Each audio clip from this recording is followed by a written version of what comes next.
Even when you feel low, you can still go. Even when you feel slow, you can still go. Even when there's no hope, you can still go. I never answer to no, man, I still go. Go, go, go, go, go, go, go, go, go, go, go, go, yeah, go, go, go. Yo, what's up, my people? I go by the name Montana. You're welcome to another episode of Nightlife Chaos, and today I have with me Laura Billions, the billionaire. So, Laura, Nightlife, how many years? By the end of this year, it'll be 4 years in the game. 4 years. Yeah. It's quite an experience, so far so good. Yeah. Would you call it a good experience or bad experience? Bitter and sweet. Because there have been good days and there have been bad days. There have been really good days. So I would just say it's a whole experience of learning and growing. What would you describe the beginning of Nightlife? Let's say, I know that, I don't know how it was, but I know for me it was the first months were rough. I would say the first months are actually good. So I think everybody has their different ways of transitioning into nightlife. For some people, they started off as concierge, then after time they upgraded Did themselves. you start as a concierge? I did not start as a concierge. I'm just saying that people have different ways of transitioning into nightlife. But those that transition from being concierges or waiters, I feel like they have a better advantage. Yes, because most times you serve tables, you shake hands, and then you create familiarity.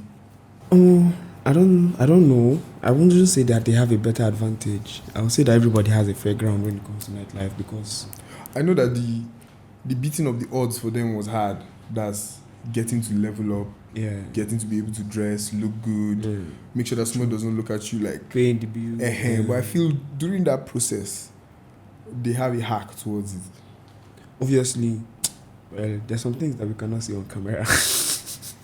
Exactly. So let's leave it. I transitioned into nightlife basically from, I was always into the event space when I was in uni. I was not really a club person, but I was into organizing events. Parties. So when I moved to Abuja, I was just doing events and I was really known for it then. The friends I had then, Tonyame, Sosa, Aquila.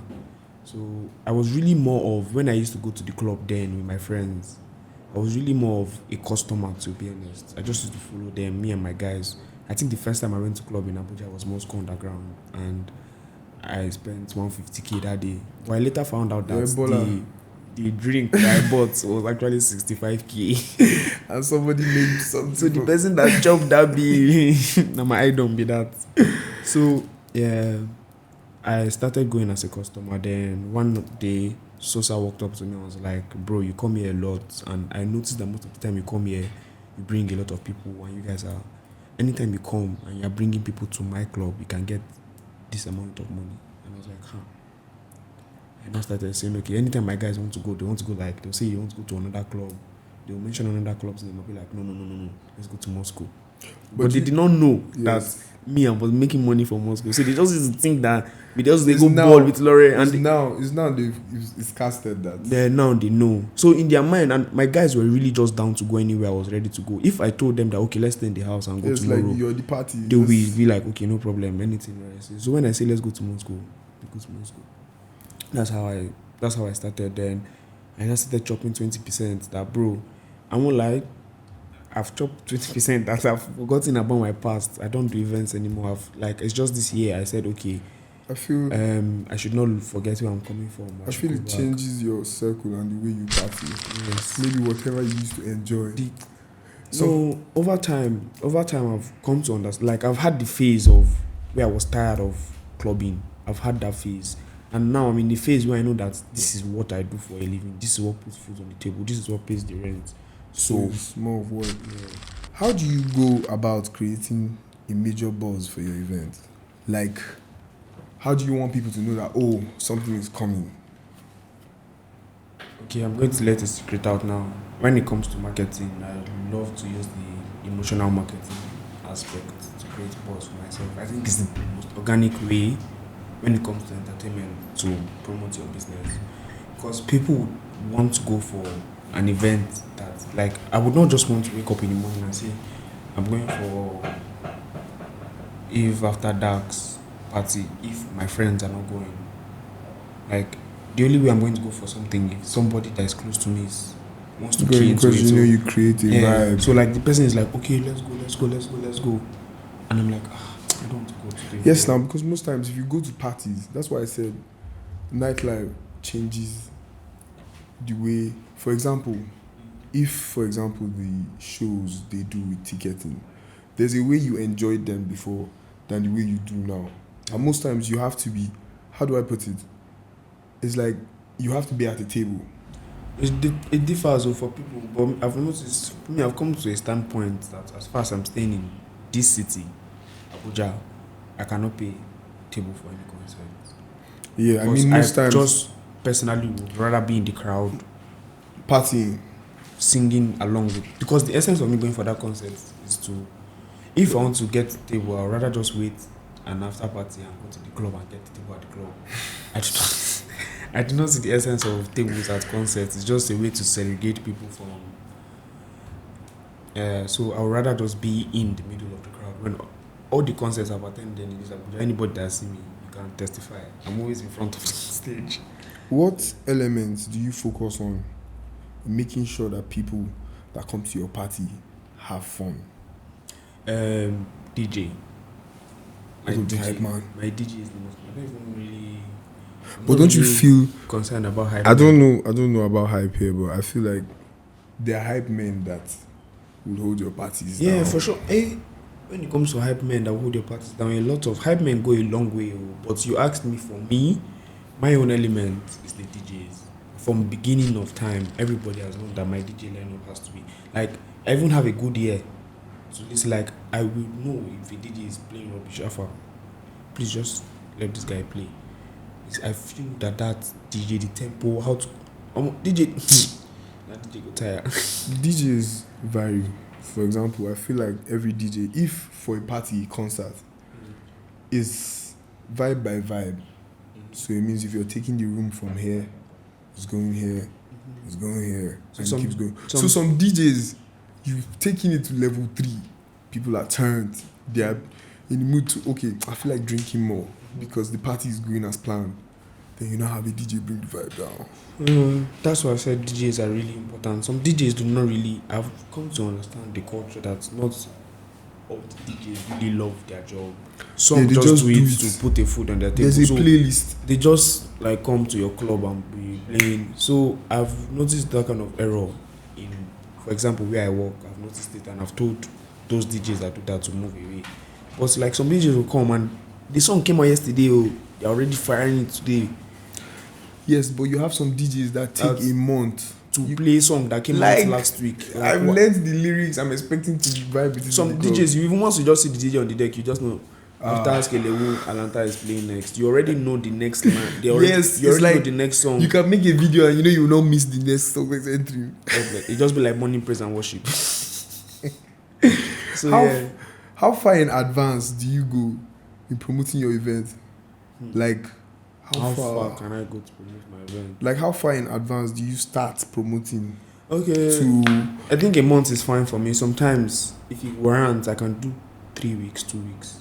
Just depends on the nature of the event. For example, when I used to do City Boys, when the whole first idea came for City Boys that AQ and I had, we planned everything under less than 2 weeks and we shot, and it was a success till the whole location thing became a problem and we started to go on a break.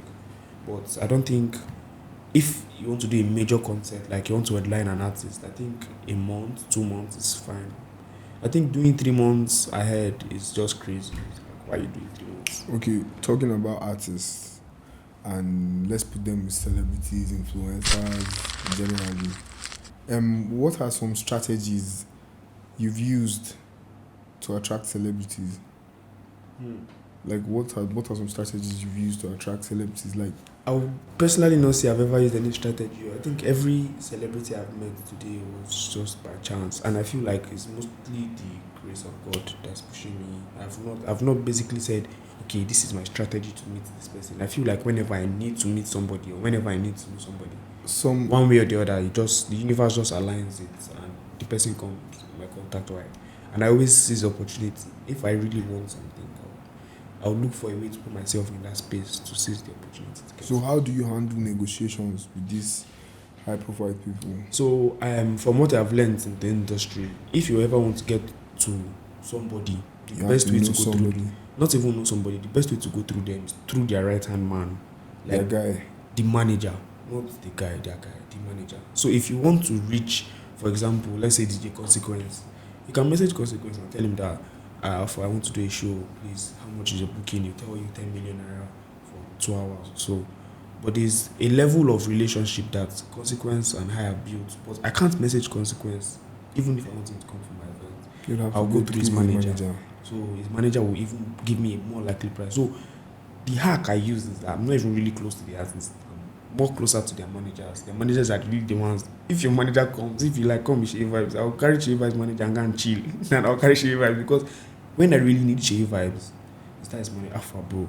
And this is the deal on ground. What can we do? So it's always easier to negotiate through the right hand man of the artist because they really do not have the time. Because I feel like at the same time you're giving them their respect and you show that this is why I'm like this is why I'm working. This is why I'm doing the job. I don't come here. They do boy around. Yes. Like why you they go through? Why they pass through me? They go respect them. Me they respect you. Exactly. Can you share an example of a crazy promotional stunt you pulled for an event?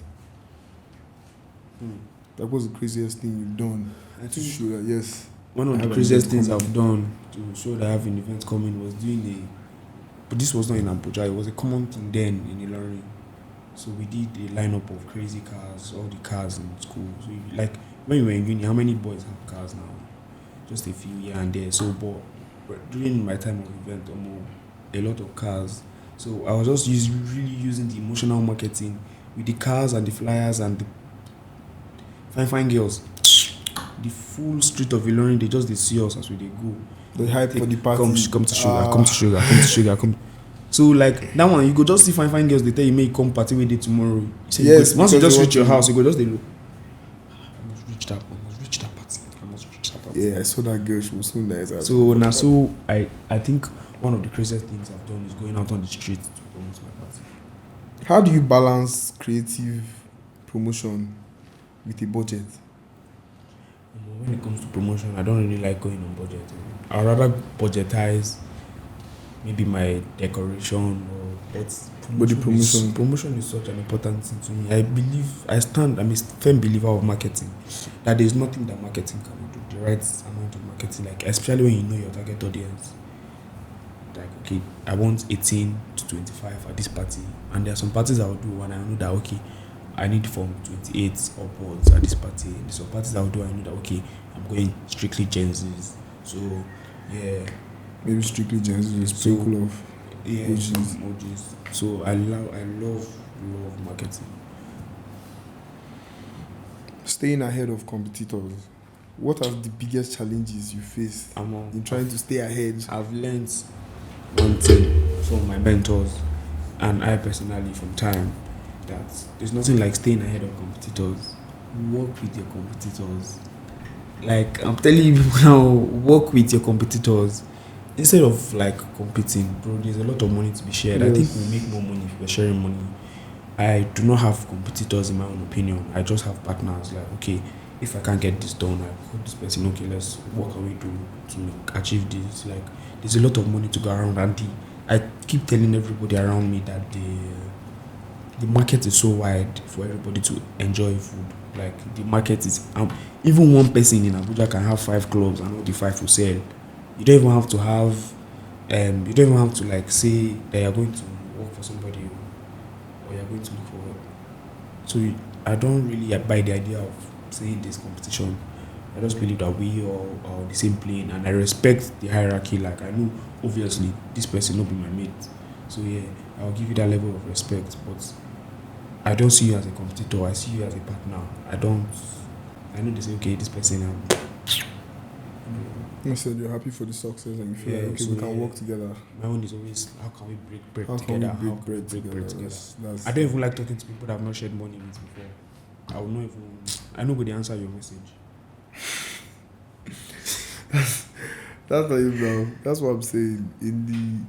I feel like at one point too, the PR thing is being made look easy, whereas it's not. It's not easy. So I think one of my biggest challenges today is chasing deals. Because I have one customer that's owing me money. You can see this video. This guy finished spending 7 million naira in the night, and in the morning he disappears. And after like 3 weeks, he comes back and he tells me his problem. And I cannot even start saying, bro, you're paying me the money. I just have to like, okay, when it's convenient for you. But sometimes my company, bad debt. The company I'm working for does not see anything as bad debt. I must pay all my bills. Yes, so you have to. Most times I take for my service to clear, and there are sometimes I really need money. I'll be in a desperate situation and I cannot have access to my own money. And I just genuinely want to just advise everybody now, in case you see this video, if you don't have money, stay in your house. It's not by force. Please. And also try to network. Like, there's the level of networking you like. There are some of my friends, OG friends, that will invite me out today. They would like, okay, Laura, today is Friday, it's my babe's birthday, but I don't have money. But on Monday morning, I'm going to go to the bank to send you the money. And this is how much I have. I will make sure you do not exceed that budget. I will not want to put you into basic. But we have some clients that they will come, Chairman, the Domoli has finished. Serious, bring another one. And you say, boss, there's a cheaper price of the under Casamigo, 700,000. You say, no. You don't continue, no, continue. Bring board. No, they pass yourself. Leave yourself. Leave. I'm really tired of chasing deals. Bro, one of the downsides to being a PR is chasing deals. But like I said at the beginning of the podcast, it's a bittersweet experience. Like, I've had days that I made so much money. I've had a day that I was paid 10K at once. Bam. Like, I've had days that I made 2 million naira for one night. Yeah, I've had days that throughout the week I was making 1 million naira for 5 days consecutively. And I've had months that I've had 3 months, not 1 naira entered my account. Yeah, that's why you made millions. Like, you need to like put your head in the game and, okay, this is what I'm doing. You need to have a plan. I won't lie, when I came into the game initially, I was just using the 20% to like sort out bills. I did not really key into the nightlife. I was not really sure if this was the part I wanted. So I was just profession to follow. So you need to know that, okay, this is what you're doing, and okay, this is how I'm going to be doing it. So that time I used to use the money to play. But now you can use like. Okay, the next question was still for competitors, but I think you've cleared that part whereby you said you are not in the competition. No competition. You prefer in breaking game. Keep regular customers engaged. How do you make people keep coming out for you? I can't say this on camera. Yes, exactly. But I feel you could hint it. Sometimes the vibe you give off will make somebody want to come back. If you get what I mean. It's like, for example, if I came out to party with you. All I can say in short is that I don't have customers. I have friends. That's it. I don't have customers. I think that's the realest thing. Everybody that comes to patronize me, I'm one way or the other giving them something back in return, like that's beneficial to both parties. If it's my time or my attention or my connections or my network. Yes. Like, most of the people that come to me, like when we say we want to go out, like, I won't lie, most of my friends that they rather come out. In fact, it's so crazy that the people that you supposedly called customers are now friends with, like, my customers from Enugu and my customer from Kogi. There's like a connection. Now because of me, they are now friends. So like, you've created so space. They're not really customers for me. Friends. Well, I feel you call them friends because you put yourself as a resourceful person. Yeah. It means whatever you need, I'm sure I could source it out. Yes, I can provide for you. Exactly. So that's why you give them the friend space, because it's not like you just come to the club. That's why, and for this kind of business, if you say I want to do customers, I would not really, if you are really my customer, when you come to my club, I will not even be on your table. I feel most times if they realize their customers, they back off. Yeah, they will not back off. They will just come there, but they will not really want to. Yes. Why are they there's looking for you? exactly, What is your benefit? Exactly. What do what's you your add? benefit? I They feel are coming to spend their money and not saying they should come and be looking for means you. after that there's no you There's were not no- useful. yeah. Yeah, So- yeah, I get you. I understand that part. Okay. Can you share a story of a particularly innovative event or thing that stood out? Like an idea of yours that stood out, that beat the odds. Okay, I think that should be my house slash pool party. So it was a house party, but there was a pool outside. So the pool was highly decorated, like very nice setup. So I was just wondering that what will I use the house to do. So I decided to rent the rooms in the house for a very high amount Okay. in case some people like needed to sleep over the night because the party was like crazy rain. So I just said, okay, let me just try this one. It was not even, this was like my first party that made me realize that okay, I want to key into this. So that party brought exposure for me from everybody around. Like, okay, this guy. So I would say it's that house slash pool party. For me. That party was really crazy. I met a lot of my contacts too.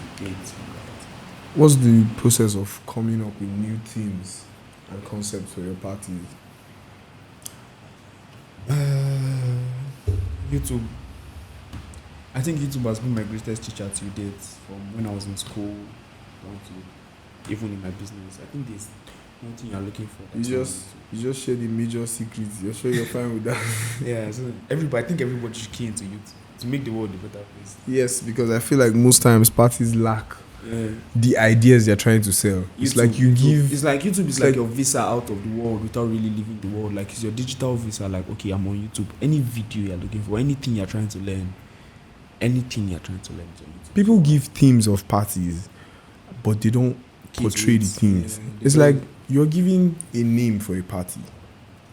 I feel like before you name the party, you should be able to tell yourself, oh, I could provide this vibe. I can make this vibe happen. It's not like I will say, oh, I'm throwing a Hawaii party and everybody should wear jeans and shirt and come and stand and look at me. You've done pool party and even the organizer of pool party is wearing jalab. the other guys that came one native and they brought their own shisha pot. Oh my fucking god. Space is crazy. No, Abuja and their kaftan thing, I think it's just recently that the Abuja entertainment space started to spice up because Exactly. everybody has traveled. And other people everybody from you can see what other Yes, people are doing. yes, So you yes, know yes, to carry yes. last. You know to Exactly. People that are well traveled are you changing carry the last game. now. You know. Have you ever experienced direct sabotage in any of your events? Like one of your persons tried to spoil the event because they were not happy with. Yes, let me tell you guys a story. There was one boy. If I catch that boy now, he has moved to Lagos. School or Abuja? In here? Abuja, yeah. I did a party during COVID, a house party. This party was crazy during the lockdown, and this boy snitched to the police. Like mid party, 11 p.m. Police comes. Seeing Me, people organizer of without- the police, I was under e-locks. Me. Immediately, I just saw blue and red lights during COVID period, and I saw coaster bus behind. I knew that there was a problem, and the No party was face- close to that. No Gozape. face masks, no It nothing. was that Abattoir police station they came from. That was a risky party. I just went on that. Bro, police was not meant to come now. What do you mean? Like there were so many Wait, people at the person that event. snitched, was he on the invite He list? was not there. Did you He invite was just him? 18. Did you invite him? But you gave him the idea. But everybody could come. It was a party open for all. Nobody but some people were lended out invites. You feel me? But so when the police came, the party, they shut down the party. They took some people. They called my friends. So what I really just did was I just put some of my friends to go up in front and tell them that they should talk to them. So they just negotiated, and we had to go to the station. Yeah. What's your We ended the day. what strategy do you use when you realize somebody's trying to copy your ideas? Like, okay, you promoted for a month or two, then you see an idea flying. If I'm being real, yeah, I never answered this question is happening to me right now. You feel me? Like there are stuff that I've started, and whenever I start them, people now go after. Like, you might not even want to be doing it, but when somebody starts it new, and I've come to realize that in life, if God is giving somebody ideas, He doesn't give only one person. Yeah. He will give a lot of people. So Just it's now depends left on for who you to be to proactive implement. and say, let me go into this, let me go into this. So I've been proactive enough, I've gone into it, I've keyed into it. So I feel like if you want to take my idea, just walk up to me and say, bro, Alpha, can we work together? So it's my choice not to tell you that, okay, let's work together and let's split it. But some people that know me will come, let's work together, fine. So it's a different thing if you do not know me at all from anywhere, we're not friends, and you start my idea. I'll just see it as, okay, you're just trying. And we have a lot of people that copy City Boys now. We have City Boys in Kubwa that say they're doing.